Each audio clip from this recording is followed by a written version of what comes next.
Bon, eh bien, bonjour à toutes et à tous, et merci d'être venus aussi nombreuses et nombreux pour ce meeting de campagne du nouveau parti anticapitaliste, malgré le fort risque de contamination aux idées révolutionnaires. Donc, avant quelques mots d'introduction, juste pour vous dire comment ça va se passer.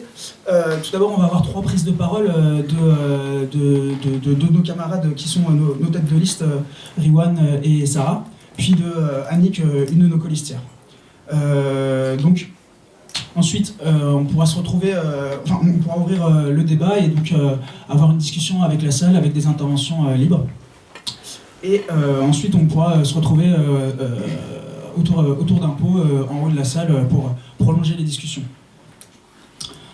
Donc, il flotte dans l'air comme un vent de panique chez nos amis, les milliardaires, les actionnaires, les grands patrons, car ils ont eu à peine le temps de souffler après les grèves de décembre et janvier que la tempête revient. Entre le coronavirus et l'effondrement du prix des pétroles, les marchés boursiers s'affolent et le cours des actions s'effondre. Entre mercredi d'il y a 8 jours et hier soir, le CAC 40, l'indice qui mesure la valeur des 40 plus gros groupes français en bourse, a perdu 15%. Et si on remonte encore de 2 semaines, la baisse totale est de 25%. Bon, et encore, tout ça c'était jusqu'à hier soir, parce qu'on vient d'apprendre qu'aujourd'hui a été la journée où la baisse du CAC 40 a été la plus forte de son histoire, avec encore une perte de 12%. Un tiers de la fortune des plus riches que les plus riches ont placé en bourse s'est donc envolé, comme par magie, en quelques jours. Vous inquiétez pas, il leur reste encore pas mal de fric. Des œuvres d'art, des apparts, des maisons. C'est pas parce que le virus a détruit la société, ou aurait pulvérisé un tiers de l'appareil productif, qu'il y a eu cette chute, mais parce que la valeur boursière des entreprises est spéculative. Elle représente surtout la confiance des capitalistes en la capacité de ces entreprises à faire des profits. C'est pas du coronavirus que l'économie est malade. C'est le fait que le coronavirus il vient que révéler l'absurdité et la dangerosité du capitalisme. Donc en fait, ce dont l'économie capitaliste est malade, c'est du capitalisme lui-même, ses contradictions, son irrationalité, qui le pousse par exemple à faire tourner des avions à vide quand une compagnie doit annuler ses vols pour cause de coronavirus, mais perdrait ses créneaux de vol si jamais elle venait à ne pas les utiliser. Il a suffi qu'un virus menace de ralentir l'économie en stoppant la croissance sur quelques mois. Attention, on ne parle pas bien d'un effondrement de la production ou quoi que ce soit, mais juste d'une annulation de la croissance, pour que la bulle spéculative éclate, et pour que les capitalistes perdent toute confiance en l'avenir. On pourrait se réjouir que ça leur pète au nez. Après tout, ceux qui ont perdu des milliards ces derniers jours, c'est les patrons, les ultra-riches, les actionnaires. Pas nous, pas les travailleurs, pas ceux d'en bas. Encore que, on peut penser aux retraités de divers pays dont le système de retraite fonctionne par capitalisation et dont les fonds de pension à qui ils ont confié des sous pendant 45 ans viennent de leur annoncer qu'ils ont perdu 15 ans de sous mis de côté, quoi. Mais donc on pourrait se réjouir que ça leur pète au nez, mais voilà seulement. La crise financière, elle n'est pas terminée. Et comme en 2008, elle annonce peut-être une crise économique. Et comme il y a 12 ans, la bourgeoisie, la classe capitaliste qui tient les rênes de la société, elle voudra nous le faire payer à nous, cette crise.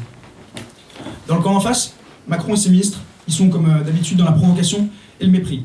Comme Agnès Pannier-Runacher, secrétaire d'État à l'économie et aux finances sur le plateau de CNews mardi. Elle a déclaré « C'est le moment de faire de bonnes affaires en bourse », car selon elle, les banques et les entreprises sont beaucoup plus solides qu'en 2008, et le krach est seulement dû aux marchés qui réagissent un peu vite à cause des robots traders. Après les autres baisses qu'il y a eu cette semaine, on attend son tweet pour dire « Dernière des marques, profitez-en avant lundi que les courses repassent à la hausse ». Mais au-delà du fait que pour les capitalistes, le coronavirus peut être vu comme un moyen de se faire de la thune en spéculant sur les cours en bourse, on peut voir que le gouvernement essaie comme il peut de restaurer la confiance dans les marchés pour enrayer la chute. Vu l'ampleur mondiale du phénomène, les efforts d'Agnès risquent de rester un peu vains. Autre son de cloche, la veille pourtant, son boss, Bruno Le Maire, ministre de l'économie, appelait à la solidarité nationale à tous les niveaux, avec les entreprises. Tiens donc, c'est étrange, car lorsque Macron et ses ministres parlaient de solidarité récemment, c'était pour imposer une réforme des retraites injuste et qui attaque violemment les conditions de travail de vie des travailleurs. Bref, la plupart du temps, quand ils parlent de solidarité, c'est pour ne rien faire, ou pour faire l'inverse. Et quand des gens dorment à la rue, sont au chômage, sont malades, handicapés, on n'entend guère la Macronie parler de solidarité. Pardon, excusez-moi. Quand on galère à boucler les fins de mois, ce que le patronat et le gouvernement imposent, c'est une réforme des APL. du chômage, une hausse de la CSG, un gel des salaires. Alors évidemment, quand le maire parle de solidarité, c'est solidarité avec les patrons et les banquiers qu'il faut entendre. Quand on est actionnaire d'une entreprise, avant même le début des dégâts, comme c'est le cas cette semaine, le ministre de l'économie promet, sur un simple envoi de mail, le report du paiement des cotisations sociales et même une baisse d'impôts acquise définitivement sur l'année 2020. En tout cas, le ton il est donné. Où seront trouvés les fonds nécessaires pour tous ces allégements pour les entreprises? Les gouvernements qui sont succédés ces dernières dizaines d'années sont tous allés chercher au même endroit, en diminuant les budgets des services publics, en gelant les salaires des fonctionnaires et leurs embauches, en diminuant les mécanismes de solidarité, en augmentant les impôts qui touchent surtout les plus pauvres comme la CSG et la TVA. Pour la crise climatique, c'est pareil. La transition écologique, ils en veulent bien si elle se passe sous perfusion de subventions publiques, pas s'ils doivent mettre leur propre rond. Et si cela leur donne le droit de licencier gratis les travailleurs du charbon, de l'automobile par exemple, ou d'autres secteurs de l'industrie qui doivent être restructurés. Nous, notre camp, il doit affirmer que ce n'est pas aux travailleurs et aux pauvres de payer. La gauche, ces dernières semaines, elle met en avant le cercle parlementaire et les élections municipales comme un moyen de mettre des bâtons dans les roues du système. Nous, on pense que tant que la société vivra sous le capitalisme, c'est les bourgeois qui feront la loi, 49.3 ou pas, on ne croit pas en la démocratie bourgeoise. Ce n'est pas les élections qui changeront la vie. Et on n'attendra pas 2022 pour faire reculer Macron et ses potes. Nous, les élections municipales, on les voit surtout comme le prolongement de la lutte dans les élections, le moyen d'enfoncer le clou contre le patronat et les politiciens à leur service, et de populariser l'idée qu'il faut qu'on aille tous, pas aux urnes, mais dans la rue. La solution, la voie qu'on invite les gens à suivre, c'est dans la grève de masse, dans l'unité d'action des travailleurs, dans leur expression politique indépendante des bourgeois. Nous, le NPA, ce qu'on met en avant dans ces élections, c'est les luttes des travailleurs. Comme l'épisode de la lutte des classes qu'on traverse depuis des mois, et qui pourrait bien repartir au printemps comme on l'espère, car la colère, elle est toujours là. Et c'est sur quoi nos deux télésistes vont s'exprimer ce soir. Donc sur ce, je laisse la parole pour la première intervention de ce meeting à Riwan Chami, 25 ans, qui a fait de nombreuses journées de grève avec ses collègues assistants d'éducation depuis le 5 décembre.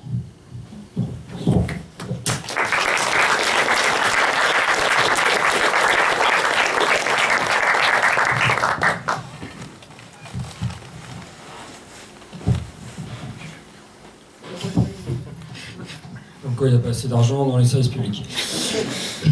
Donc, vous l'aurez compris, ces élections municipales ont lieu dans un contexte particulier, un contexte d'ébullition sociale, où la colère s'exprime de plusieurs manières différentes. Pour nous, ces élections sont l'une des manières, pour des dizaines de milliers de travailleurs, d'affirmer leur solidarité avec les luttes actuelles, d'exprimer leur colère contre Macron et son monde, celui des capitalistes qui s'enrichissent toujours plus sur notre dos. Depuis le déclenchement du mouvement des Gilets jaunes, en passant par la lutte du peuple chilien, ou encore le Hirak en Algérie, ce mouvement de contestation massif qui a éclaté il y a plus d'1 an maintenant, et jusqu'à aujourd'hui, les luttes n'ont pas cessé de se multiplier de par le monde. Les tares de ce système apparaissent un peu partout dans le monde, et les contradictions du capitalisme dépassent les frontières. Alors, nos luttes aussi. La période dans laquelle nous sommes est marquée par la recrudescence des luttes à travers le monde, et pour nous, elles ont toutes un caractère commun. Partout, les classes populaires ont manifesté leur refus de continuer à payer et à payer encore. Au Chili, tout a commencé par le refus d'une augmentation du ticket de métro. Au Liban, c'est une nouvelle taxe sur WhatsApp qui a mis le feu aux poudres, soulevant au coude à coude les pauvres de toutes les confessions de ce pays, alors qu'on les disait divisés. En France, le mouvement des Gilets jaunes a commencé sur le refus d'une nouvelle taxe sur le carburant. Partout, les classes populaires disent stop à la vie chère. Même là où les revendications semblent portées sur la démocratie, comme à Hong Kong ou en Algérie, ce sont les privilèges d'une mince couche dirigeante qui sont remis en cause, là où l'immense partie de la population est réduite au minimum. Et donc, au Chili, le mouvement social s'est déclenché contre la hausse du ticket de métro. Il a révélé l'expression d'une colère populaire profondément ancrée. Les inégalités sont croissantes dans ce pays, où 5 familles possèdent 25% des richesses. Ce coup de colère contre la vie chère a amené sur la table une remise en cause profonde du système politique. La remise en cause du pacte démocratique chilien, en réalité héritier de la dictature de Pinochet, rabat les cartes, même pour les partis déjà en place. Malgré la répression de l'armée et la 50aine de morts et les milliers de blessés recensés, le mouvement ne s'arrête pas et s'enracine. C'est en réalité des dizaines de milliers de travailleurs, de jeunes, qui se sont mis à faire de la politique par eux-mêmes, à organiser leur mouvement à la base, parfois contre l'avis des appareils syndicaux ou politiques. La communauté chilienne se mobilise également à Nantes, dans le but de dénoncer la répression féroce menée par l'armée et de développer les réseaux internationaux de solidarité. Car pour nous aussi, gagner là-bas, c'est gagner ici. En Algérie, le mouvement ne s'est pas arrêté depuis plus d'un an. Ce mouvement a balayé le président grabataire Bouteflika et bouleversé toute la société qui apparaissait alors aussi figée que son ancien président. Face au nouveau gouvernement d'Abdelmajid Tebboune, imposé par l'armée, les Algériens ne sont pas dupes. Les promesses de ce gouvernement, composé d'anciens du Sérail, ne trompent personne. Le peuple algérien continue à réclamer qu'ils dégagent tous. Le mouvement pose désormais la question de l'organisation politique du pays, peut-être via une assemblée constituante. Mais les questions sociales arrivent aussi sur la table. Les revendications des centaines de milliers de jeunes, de travailleurs et de chômeurs n'ont pas changé. Ils veulent plus de démocratie, de liberté et les moyens de vivre dignement. Les grèves et les luttes sociales se sont aussi multipliées ces derniers temps, affirmant ainsi que la voix des travailleurs compte en Algérie. Ici aussi, la communauté algérienne se mobilise pour soutenir le mouvement en cours. Ils ont à cœur, par-delà les frontières, de mobiliser des soutiens à leur mouvement. Nous sommes évidemment solidaires de leur lutte, car ici aussi, les gens ne veulent plus être gouvernés comme avant et cherchent les moyens d'y parvenir. En France, Macron, chef d'état-major des ultra-riches, c'est-à-dire des grands patrons de la bourgeoisie, mène une guerre contre le monde du travail, en nous imposant toujours plus de reculs sociaux et en faisant toujours davantage de cadeaux à ses copains milliardaires. Que ce soit avec la réforme des retraites, imposée à coups de matraque et de 49.3, qui vise à nous faire travailler plus longtemps et à baisser nos pensions, ce qui évidemment fait la joie des assurances et des mutuelles privées, ou bien avec la réforme de l'assurance chômage, qui vire des statistiques les travailleurs sans emploi, qui, sans avoir retrouvé de travail, se voient radiés et sans allocation. Ces travailleurs sans emploi, voulus par le gouvernement, permettent alors aux patrons de faire du chantage pour que les salaires restent bas et qu'on accepte n'importe quel boulot. Les cadeaux fiscaux, avec la suppression de l'impôt sur la fortune, le crédit impôt compétitivité emploi ou encore la flat tax, c'est-à-dire un allègement massif des impôts sur le capital, toutes ces subventions, directes ou indirectes, aux entreprises représentent, selon la CGT, plus de 100 milliards. Depuis plus de 10 ans, la part des revenus des classes populaires dans le revenu national a baissé de 10 points. Elle se retrouve aujourd'hui dans la poche des plus riches. Cette politique menée par tous les gouvernements successifs va dans le sens des intérêts des grands patrons, qui veulent toujours payer moins pour en prendre plus sur notre dos. Mais malgré toutes ces attaques, tout ne va pas bien pour le gouvernement Macron. Le patronat s'est même surpris quelquefois à serrer les fesses. Lors du mouvement des Gilets jaunes, qui a éclaté il y a plus d'un an maintenant, suite à l'annonce d'une nouvelle taxe sur le carburant, et aussi contre la vie chère, ce mouvement composé de travailleurs, des petites entreprises, de précaires, de retraités, marque l'irruption sur la scène politique d'une partie de la classe ouvrière que l'on n'entend jamais. Suite à l'épisode des Champs-Élysées, début décembre 2018, la prime Macron est tombée. Il pense alors faire taire la contestation, mais il n'en fit rien. Par la suite, dans les entreprises du privé, voyant la situation politique repartant en jaune, les patrons ont sorti l'échiquier pour lâcher des primes exceptionnelles de peur que le reste du monde du travail s'y mette. Bien que ces primes excluent beaucoup de travailleurs et qu'elles ne constituent qu'une bagatelle au vu des bénéfices colossaux des actionnaires, cela est le signe que le patronat a la trouille lorsque notre classe sociale ne se tient pas sage. Parce qu'ils trouvent du monde sur sa route et que désormais ils doivent compter avec le réveil de nos luttes. Parce que leur moindre fait et geste ne fait qu'augmenter la colère dans le pays. Dans ce contexte, il est désormais pour nous hors de question de baisser les bras. Face à leur démocratie de façade, où la loi du profit prime sur l'intérêt du plus grand nombre, lorsque les parlements et les mairies, de gauche comme de droite, finissent par céder face à la pression de la bourgeoisie, entretenant alors les illusions d'un État protégeant les travailleurs, nous devons alors opposer la démocratie des luttes, celle des assemblées générales et de nos grèves, mais aussi celle des comités de quartier et d'entreprise. Tout ce qui est fait dans la société doit être contrôlé par la population. Des mandats révocables à chaque instant, un partage des responsabilités politiques et un contrôle des habitants sur les porte-paroles nous permettraient de créer un contre-pouvoir.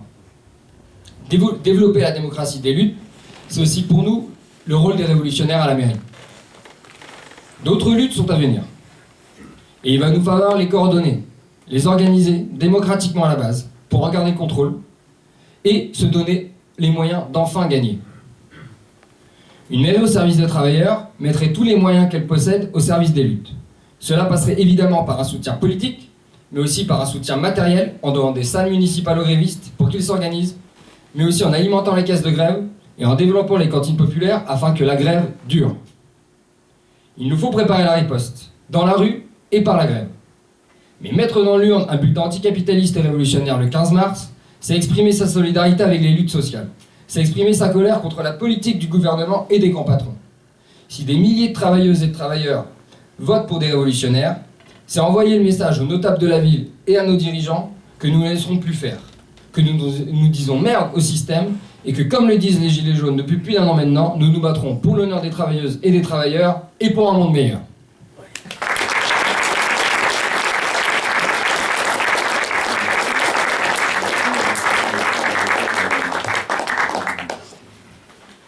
Comme je le disais donc, nous sommes dans un contexte général de recul social mené par le gouvernement. On voit, l'accès à l'avortement est menacé par la fermeture des centres IVG et aussi par la destruction des services de santé. Les inégalités sociales explosent partout. En France, 10% des plus riches possèdent 50% des richesses nationales. Les femmes sont les premières à en subir les conséquences, car elles occupent majoritairement les postes les moins bien rémunérés et souvent à temps partiel. D'autant plus avec la réforme des retraites, qui va pénaliser toutes celles et ceux qui ont des carrières fracturées. C'est pour cela, et contre une attaque de plus du gouvernement, contre l'ensemble du travail, que des centaines de femmes se sont mises en grève à partir du 5 décembre.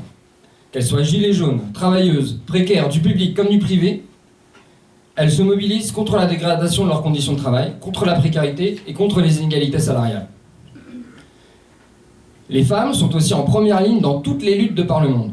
Et cela s'inscrit donc dans un contexte général de notre camp social. En Algérie, les femmes ont mis sur la table la question de la place des femmes dans la société. Elles ont remis en cause le code de la famille, qui fait partie aussi des revendications du mouvement. Partout dans le monde, des femmes s'organisent pour imposer leurs droits, de la Pologne à l'Inde, en passant par l'Espagne ou la Belgique. En Argentine, depuis les années 80, des rassemblements nationaux de femmes ont lieu chaque année pour organiser la mobilisation des foulards verts pour l'avortement libre, gratuit et sûr. En Argentine encore, mais aussi au Mexique, au Chili, en Inde et aussi en France, des hommes tuent des femmes parce qu'elles sont des femmes. Mais les féminicides ne restent pas sans réponse. Ici et là-bas, la riposte s'organise et à l'occasion du 8 mars, des milliers de femmes, mais aussi d'hommes, ont dit leur colère, se sont organisés et sont sortis dans les rues du monde entier pour lutter contre ce système patriarcal et capitaliste. Car c'est bien tout un système d'exploitation et d'oppression qui est à remettre en cause. Comment expliquer qu'aujourd'hui, dans une société dite développée, une femme meurt tous les 3 jours sur les coups d'un homme? C'est bien parce que nous vivons dans un système où la vie vaut moins que le profit, dans un système violent, rétrograde et pourrissant qui empêche la société d'avancer. Le capitalisme maintient dans notre société des idées d'un autre temps, alors abattons-le et allons de l'avant. Le sexisme, comme le racisme, sont d'autant d'armes que la bourgeoisie n'hésite pas à utiliser pour nous diviser et se maintenir au pouvoir. Elle entretient également les préjugés homophobes et transphobes. Dans le monde du travail, c'est continuer de moyen payer la moitié de la population, c'est-à-dire les femmes, pour faire pression sur l'ensemble des salaires et continuer à engranger de juteux profits. Il va falloir que des travailleuses et des travailleurs se lèvent et se mettent en grève pour dire stop à cette division, pour réclamer une égalité et une augmentation généralisée des salaires. Les grands patrons utilisent et entretiennent les comportements machistes pour diviser les travailleuses et les travailleurs. Car s'il y a bien une chose dont ils ont peur, c'est de notre unité contre leur système de misère et d'oppression. Alors, à travail égal, salaire égal. Mais le travail est forcément inégal si on tient compte de la double charge de travail imposée aux femmes. Le travail salarié, l'ensemble des tâches domestiques et l'éducation des enfants. Le fameux slogan entendu dans les manifestations du week-end dernier, « Va faire la vaisselle, nous on fait la révolution », en est une illustration. À chaque révolution d'ailleurs, c'est poser la question de la place des femmes dans la société. Que les femmes aient la possibilité de s'impliquer pleinement dans la vie sociale et politique nécessitera une meilleure répartition du temps de travail. Quand nous travaillons moins et mieux, permettra que toutes ces tâches, ainsi que l'éducation des enfants, soient prises en charge collectivement et qu'ainsi nous puissions toutes et tous avoir du temps pour nous cultiver, faire des choses que nous aimons et participer à la vie sociale et politique. En ce qui concerne la mairie a la gestion des écoles, des crèches et de l'accueil périscolaire. Or, les animateurs et les animatrices ont fait grève à Nantes pour dénoncer leurs conditions de travail indignes pour eux-mêmes et pour les enfants dont ils s'occupent, pour dénoncer leur salaire trop bas et leurs contrats précaires. La municipalité actuelle, derrière ses beaux discours sur l'égalité des sexes, laisse ses services d'accueil des enfants au marché privé ou alors gère cela comme une entreprise. Pour nous, une mairie gérée par des révolutionnaires, au service des travailleurs, serait attachée à développer bien davantage les services publics de crèche et d'accueil, afin que les travailleuses puissent profiter de la vie, tout simplement. Surtout, une telle mairie soutiendrait les luttes contre les inégalités salariales, les discriminations au travail, les violences sexistes et sexuelles, ainsi que toutes les luttes des personnes laissées sur le banc de touche, les personnes trans, les handicapés. Nous soutiendrons également les luttes collectives, afin d'imposer aux grands patrons de travailler moins. Pas parce que nous sommes feignants, mais parce que travailler moins, c'est nous permettre de travailler tous et mieux. C'est se libérer du temps pour pouvoir se répartir les tâches du quotidien, se cultiver, participer à la vie politique et sociale. Le gouvernement nous montre toutes les contradictions de ce système, avec sa réforme des retraites, en voulant nous faire travailler plus longtemps, alors que des millions de personnes sont au chômage. Ce système marche sur la tête, alors renversons-le.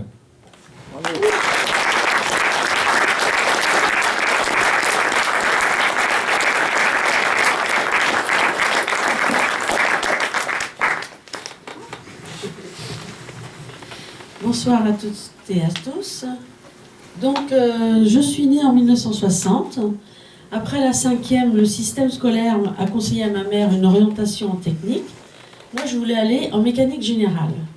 Sauf que ce n'était pas un métier pour les filles. Donc, j'ai été dirigée en employée de bureau comptable. J'ai exercé ce métier pendant 1 an en intérim, mais je n'arrivais pas à m'épanouir. Donc, j'ai envoyé une candidature spontanée à la mairie de Nantes en 1981, et j'ai été agent d'entretien, agent de restauration dans les écoles et dans les crèches. J'ai démarré à 4/10 et petit à petit, mon quota d'heures a augmenté pour un temps complet. En 1996, j'ai fait une formation et j'ai passé un CAP de la petite enfance. En 1997, je suis donc devenue ADSEM dans les écoles maternelles. Nous avons beaucoup de casquettes dans ce métier éducative, donc l'hygiène, l'alimentation, socialisation de l'enfant, les soins, la bobologie, les gros chagrins à consoler. Les journées sont très longues pour les petits. Certains arrivent au périscolaire à 7h35. L'école se termine à 16h, mais le périscolaire termine à 18h30. Donc vous imaginez 7h35, 18h30. Pédagogique, encadrer des ateliers sous la responsabilité des enseignantes et enseignants. Animation au périscolaire du midi et du soir. Agent d'entretien des classes, veiller à garder propres les sanitaires pendant toute la journée, du dortoir refaire les lits tous les jours et changer les draps 2 fois par mois. Depuis la rentrée 2019, l'école est obligatoire à 3 ans pour les petits. Les petits arrivent à l'école avec des couches cette année.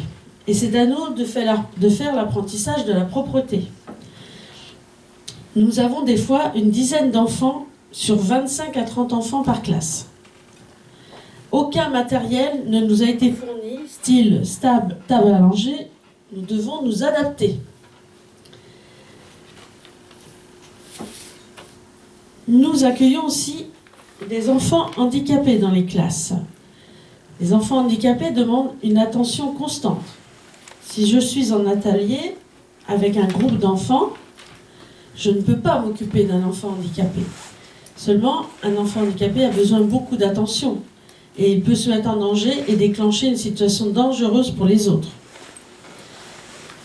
En 23 ans de pratique, la surcharge de travail a beaucoup augmenté. Depuis 2 ans, le collectif ADSEM de France a été créé sur Facebook et tous les départements ont fait de même. Nous nous battons pour un changement de catégorie C à catégorie B et une reconnaissance de la pénibilité de notre métier.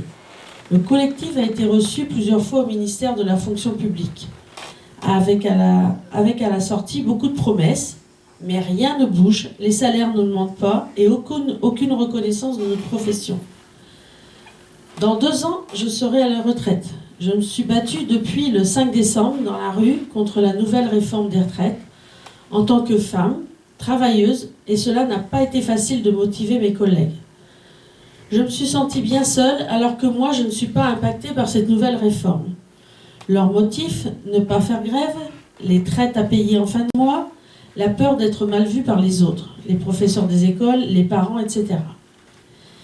Si nous voulons des changements dans nos vies de travailleuses et travailleurs, il faut que l'on soit collectif dans la lutte et ne plus être individualiste.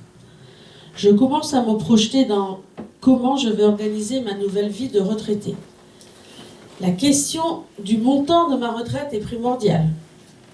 Je suis allée à une réunion organisée par mon employeur pour nous expliquer tout le déroulement un an avant et le jour J.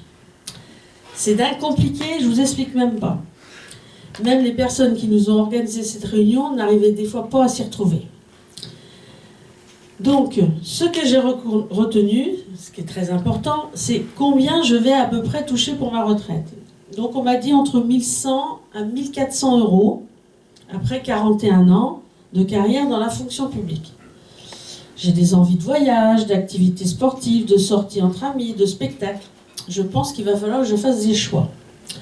J'ai voulu soutenir et m'engager auprès des camarades de la liste NPA, car je suis une travailleuse de la classe populaire. Et j'ai des choses à dire. Lors de nos réunions, de voir et entendre tous ces jeunes et moins jeunes échanger, proposer des idées pour améliorer notre quotidien, m'a redonné envie de militer auprès d'eux.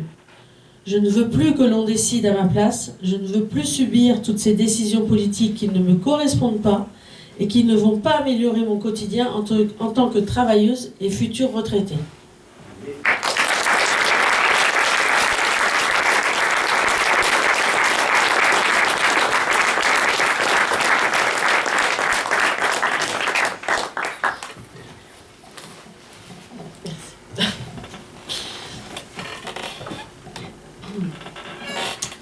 Vous l'aurez remarqué, dans cette campagne, tout le monde parle de sécurité.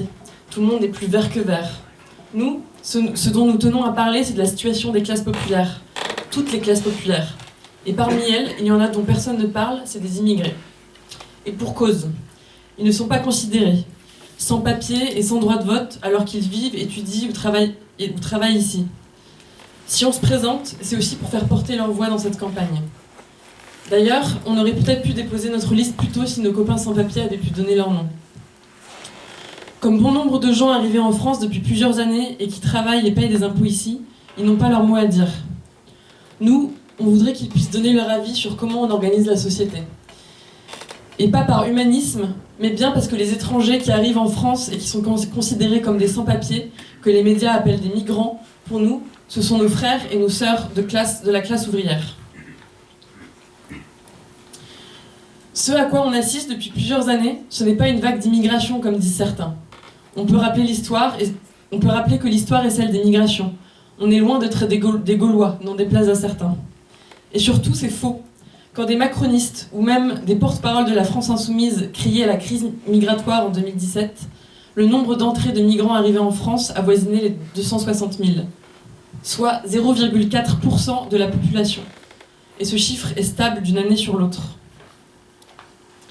Parler de vague d'immigration, c'est une manière d'agiter l'épouvantail de la peur des étrangers qui couve chez certains, et à qui l'on dit que le travailleur qui arrive est un concurrent de plus sur le marché du travail. Une manière courante, sous le capitalisme, de monter les travailleurs les uns contre les autres. Mais notre ennemi, c'est pas le travailleur qui vient d'ailleurs pour produire des richesses ici. Qui supprime des emplois et casse les services publics? Les migrants ou les capitalistes? Et puis tous les politiciens, de droite et de gauche, mais aussi de la gauche, comme François Ruffin, répètent qu'on ne peut pas accueillir toute la misère du monde. Dire ça, c'est détourner l'attention des raisons qui poussent des centaines de travailleurs et des travailleuses à partir de chez eux. Pendant que des gens meurent dans la Méditerranée pour fuir la misère ou les guerres, les capitalistes français font des affaires avec les dirigeants de pays comme la Guinée-Conakry, le Mali, le Congo ou bien d'autres encore, pour avoir la main sur les richesses de ces pays, comme par exemple l'uranium qui nourrit les centrales nucléaires françaises, qui vient du Mali et du Gabon, exploité par Areva et dont l'exploitation est gardée par l'armée française.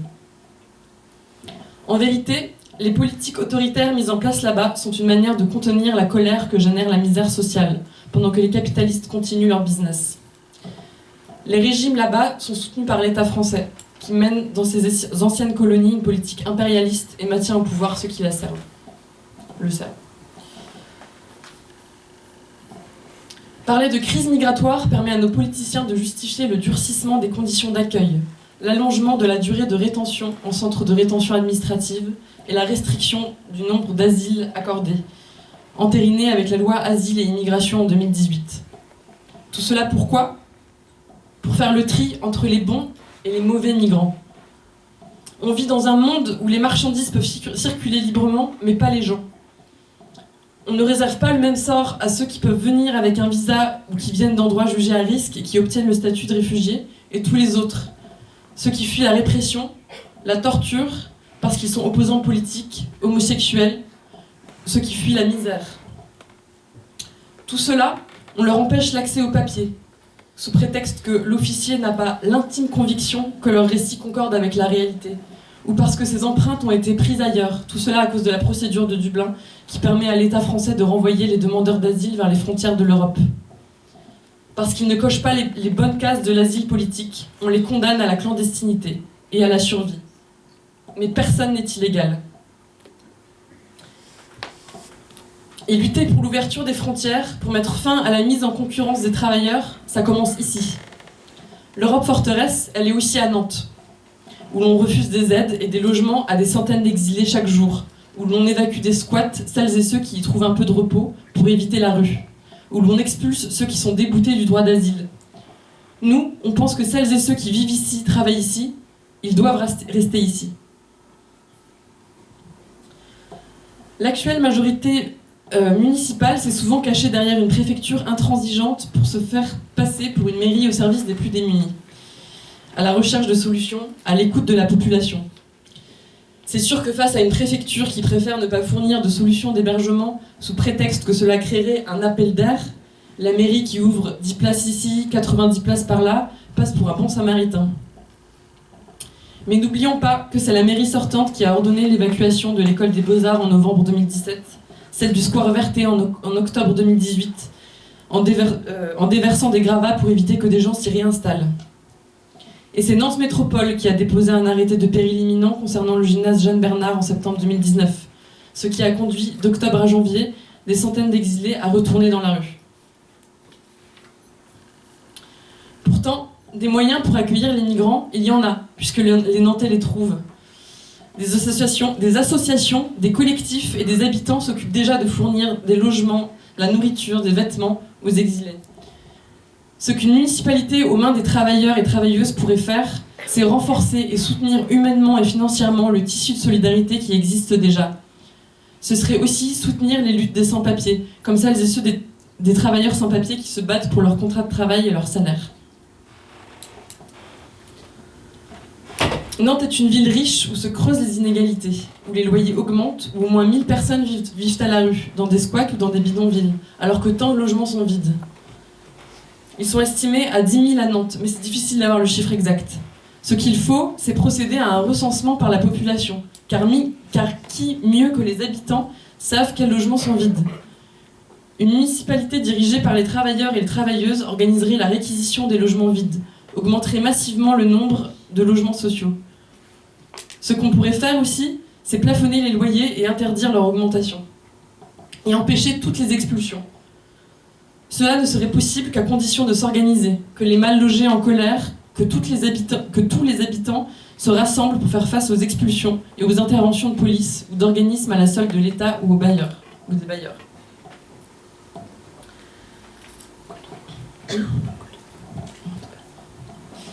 Dans cette campagne, on entend beaucoup parler des questions écologiques, à juste titre.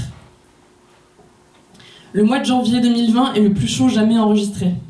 Tout le monde se repeint le puce en vert, tout le monde veut planter des arbres et créer des îlots de fraîcheur ou veut plus de tri sélectif. Quand les candidates parlent de gestion des déchets, c'est pour culpabiliser les Nantais de ne pas trier comme il faut, soi-disant que trier les déchets sauverait l'environnement. En fait, on sous-entend qu'on pourra sauver la planète avec des petits gestes individuels. Mais la responsabilité que personne ne pointe dans la crise écologique, c'est celle du patronat. Si le site Céveso Seuil Haut de Saint-Herblain explose, c'est toute l'agglomération qui va prendre. Est-ce que ça changera quelque chose alors d'y avoir planté des arbres ? La lutte pour l'écologie est une lutte globale.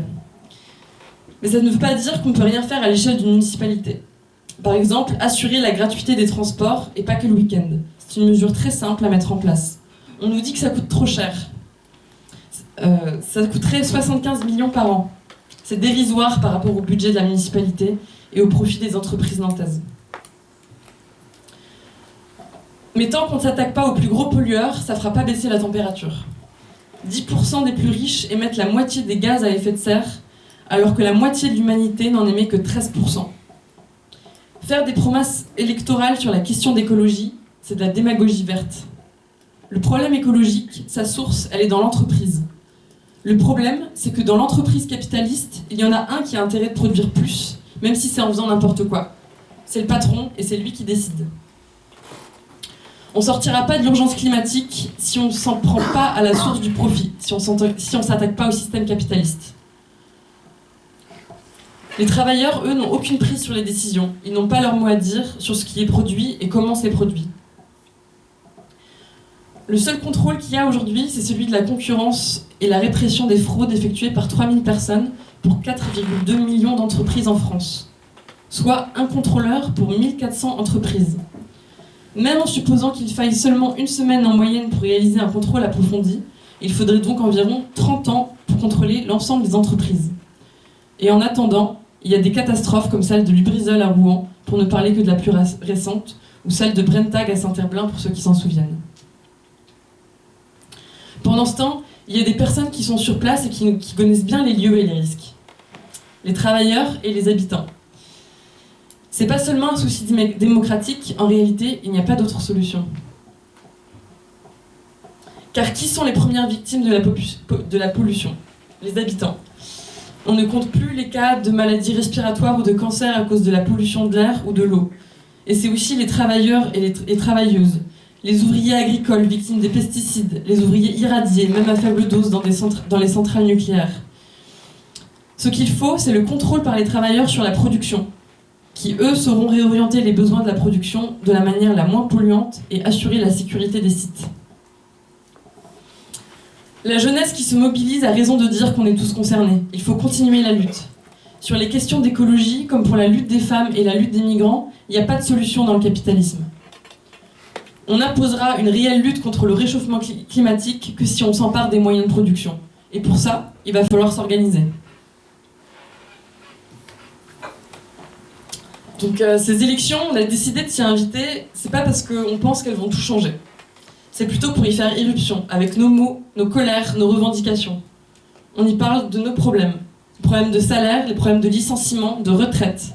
Cette campagne, à la limite, même si elle n'avait pas eu lieu, même s'il n'y avait pas eu les élections, il aurait fallu la faire.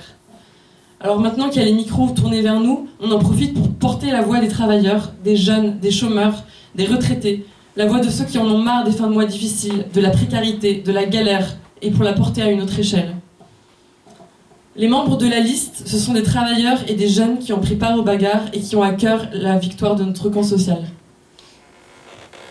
Dans ces élections, on ne dit pas « votez pour nous et tout va s'arranger ». Toutes les avancées sociales n'ont pas été offertes, même pas par des politiciens de gauche.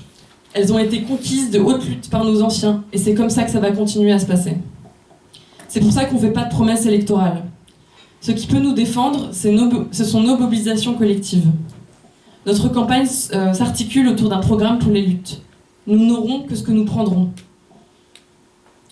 Notre seule promesse, c'est de rester fidèles aux intérêts des travailleurs.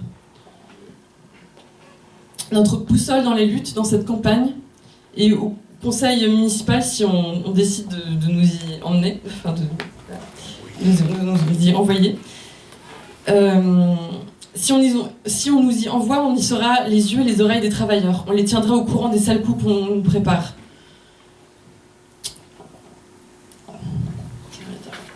Ok. Si notre liste avait beaucoup de voix, ça voudrait dire quelque chose. Après avoir mené toutes ces batailles, avec les gilets jaunes, puis contre la réforme des retraites, on attend de nous qu'on donne notre voix aux partis qui mènent des politiques contre la classe ouvrière.